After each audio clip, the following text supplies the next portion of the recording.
Assalamualaikum warahmatullahi wabarakatuh. Perkenalkan, nama saya Yulia Wahyuni.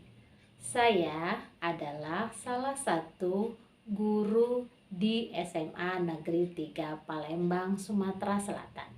Sekaligus mahasiswi PPG dalam jabatan 2021 angkatan pertama LP3 UIN Raden Patah Palembang. Kali ini saya akan menampilkan praktek pembelajaran secara daring yang merupakan hasil kegiatan pembuatan perangkat pembelajaran yang dimulai dari pembuatan RPP, materi ajar, media pembelajaran, LKPD, dan evaluasi. Rangkaian ini saya laksanakan dalam praktek pembelajaran dengan menggunakan new model praktek pengalaman lapangan. Model pembelajaran daring yang saya lakukan yaitu menerapkan blended learning dengan menggunakan model flipped classroom, di mana proses pembelajaran terjadi secara asinkron dan sinkron.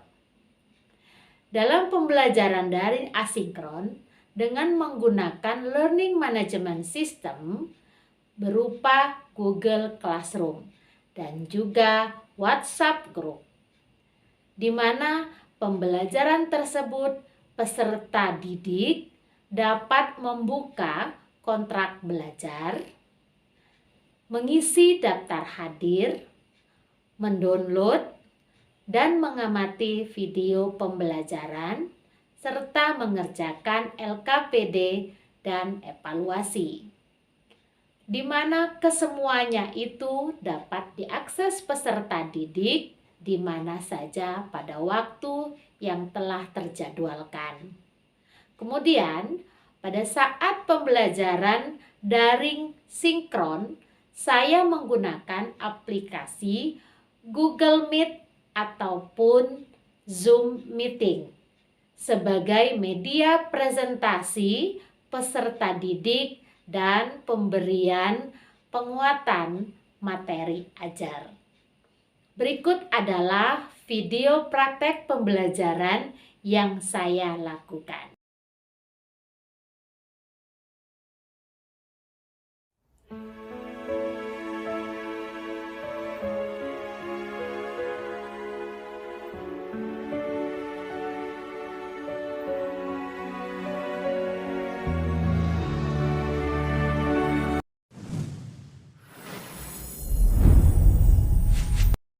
Assalamualaikum warahmatullahi wabarakatuh.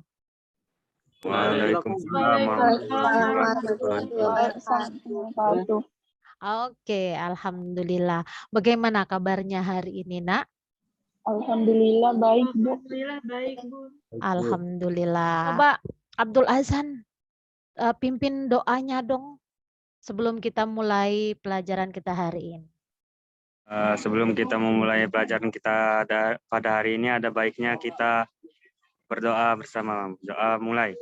Alhamdulillah. Terima kasih ya Abdul Azam sudah memimpin doa untuk teman-temannya. Oke, untuk absen bagaimana?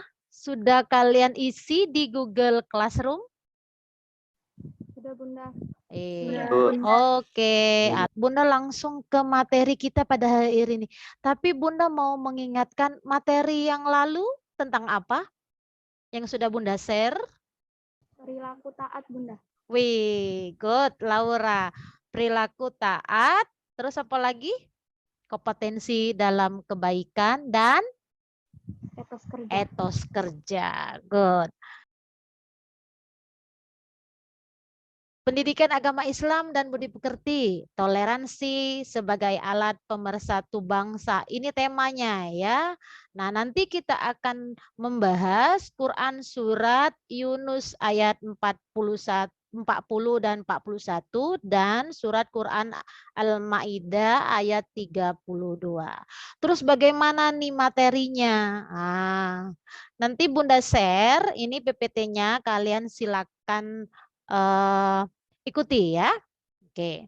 Nah, ini kompetensi intinya ya, kompetensi dasarnya. Di sini temanya adalah toleransi sebagai alat pemersatu bangsa. Ada perilaku toleransi dan menghindari diri dari tindak kekerasan. Ya, lingkungan rumahnya ada beberapa keyakinan atau beda agama deh. Ada yang agama Konghucu Ya. sama Kristen. Oh ya, Nasrani ya, Konghucu dan Nasrani ya, Rindi ya. Ada lagi yang lain? Apa yang kalian pernah lihat pada saat dia melakukan kegiatan keagamaan mereka? Coba Arindi tadi, apa yang dilihat? Val? Kira-kira apa yang dilakukan? Kan saling menghormati, Bun. Berarti tidak mengganggu peribadatannya, tidak membuat suara-suara bising di dekat sana. Benar. Kalau intinya apa? Tidak saling mengganggu ya. Berarti saling menghormati dan menghargai apa yang sedang mereka kerjakan. Toleransi sangat penting ya bagi kehidupan kehidupan manusia dalam berkata-kata maupun dalam bertingkah laku ya. Terus dalam hal ini toleransi berarti menghormati dan belajar dari orang lain ya. Nah, terkait pentingnya toleransi, Allah Subhanahu wa taala menegaskan dalam firman-Nya Quran surat Yunus ayat 40 dan 41. Arif mau baca, Arif? Bismillahirrahmanirrahim.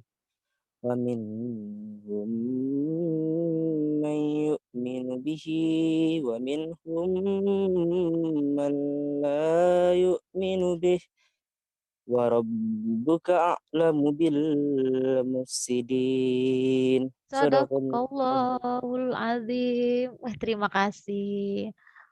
Bagus sekali Naufal ya baca Al-Qur'annya. Dari isi kandungan Quran surat Yunus ayat 40 dan 41 itu manusia yang hidup setelah diutus Nabi Muhammad SAW terbagi menjadi dua golongan. Yang pertama ada yang mau beriman dan dia mau mengakui kebenaran dari kerasulan Nabi Muhammad. Ada juga yang tidak mau beriman dan tidak mengakui kerasulan Nabi Muhammad SAW. Diperkuat pula dalam hadis yang diriwayatkan oleh Ibnu Umar, hadis riwayat At-Tirmizi. Perilaku toleransi itu bisa juga menghargai adanya perbedaan, terus perbedaan keyakinan, perbedaan pendapat, terus juga belajar untuk empati. Tanya jawabnya di belakang aja ya setelah materi selesai ya. Untuk pembahasan kedua, di sini ada yang namanya menghindari diri dari tindak kekerasan. Nah, manusia ini dianugerahi oleh Allah Subhanahu wa taala itu berupa nafsu. Ya, Nak ya? Nah, dengan nafsu tersebut manusia dapat merasakan yang namanya rasa benci, rasa cinta. Nah, kasus Qabil dan Habil ada yang tahu di situ anak siapa? Nabi Adam. Nabi Adam. Iya, Nabi Adam ya. Itu kasus dua bersaudara saling membunuh. Ya, akhirnya si Habil yang terbunuh. Yang dari kekerasan itu adalah sebuah tindakan fisik ataupun psikologik yang dilakukan seseorang atau sekelompok orang, baik yang dilakukan secara sengaja ataupun tidak sengaja, langsung ataupun tidak langsung, personal ataupun struktural. Nah, sekarang Bunda tanya, siapa di sini yang pernah mendengar atau menonton berita tentang pembunuhan? Kira apa sih permasalahan yang melatar belakangi terjadinya pembunuhan tersebut? Apa? Dendam, Bun. Nah, dendam, merebut kekayaan orang lain. Ya. Nah, lalu bagaimana sih selayaknya menghindari diri dari tindak kekerasan itu? Di sini ada Quran surat Al-Maidah ayat 32. Isi kandungan dari Quran surat Al-Maidah ayat 32. Allah menjelaskan bahwa setelah peristiwa pembunuhan Qabil dan Habil, Allah menetapkan suatu hukum ya, bahwa membunuh seseorang sama dengan membunuh seluruh manusia. Terbunuhnya Habil itu menyebabkan hancurnya generasi besar suatu masyarakat. Sekarang tugas kita bersama adalah menjaga ketentraman hidup itu dengan cara mencintai orang-orang di sekitar kita. Ya nak ya, di Indonesia ada hukum yang mengatur yang namanya pelanggaran tindak kekerasan ya. Itu termasuk juga kekerasan yang dilakukan kepada anak ataupun anggota keluarga, yaitu pada Undang-Undang Nomor 23 Tahun 2002 dan Undang-Undang Nomor 23 Tahun 2004. Itu ya. Jelaskan tadi ya tentang materi kita secara singkat. Quran surat Yunus 40 dan 41 dan Quran surat Al-Maidah ayat 32. Serta hadis yang terkait tentang toleransi dan menghindari diri dari tindak kekerasan. Oke. Sekarang ada yang bisa menyimpulkan dari materi yang Bunda berikan kepada kalian? Kalau tentang toleransi, ya merupakan suatu tindakan berupa saling menghargai antar sesama manusia, baik Ya. itu ras maupun agama, budaya, dan lain-lainnya. Ya. Sampai di sini ada yang mau tanya enggak sih? Nah, silakan Laura. Jadi kan bullying itu termasuk ke dalam perilaku buruk, Bunda ya, yang benar. berupa kekerasan. Ya. Nah, akan tapi masih banyak orang-orang yang melakukan bullying ini, Bun. Mm-mm. Apakah balasan untuk orang-orang yang melakukan bullying ini di akhirat nanti, Bun? Terima Oh, kasih, Bunda. di dunia saja dia sudah dicap berdosa. Ya, apalagi nanti di akhirat. Semua yang kita lakukan di dunia ini itu akan mendapatkan pertanggungjawaban di akhiratnya nanti. Di sini ada evaluasi buat kalian, ya. Ada 5 soal dan sudah Bunda share juga di Google Classroom. Silakan kalian kerjakan dan kirimkan kembali hasil evaluasinya di Google Classroom ya. Virtual kita hari ini dicukupkan sekian karena waktunya sudah habis. Sudah ini ada mapel lain yang sudah menunggu ya.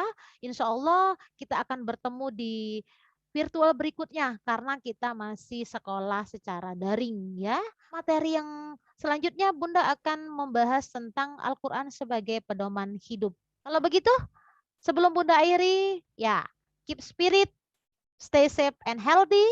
Bunda akhiri wassalamualaikum warahmatullahi wabarakatuh. Terima kasih nak. Waalaikumsalam. Iya, Waalaikumsalam terima warahmatullahi kasih. wabarakatuh. Terima kasih banyak, Bu. Terima kasih, Bunda. Sama-sama. Sampai berjumpa kembali ya secara virtual minggu depan. Assalamualaikum. Terima kasih. Itulah tadi video praktek pembelajaran secara daring yang saya lakukan. Insya Allah dapat bermanfaat bagi kita semua. Wassalamualaikum warahmatullahi wabarakatuh.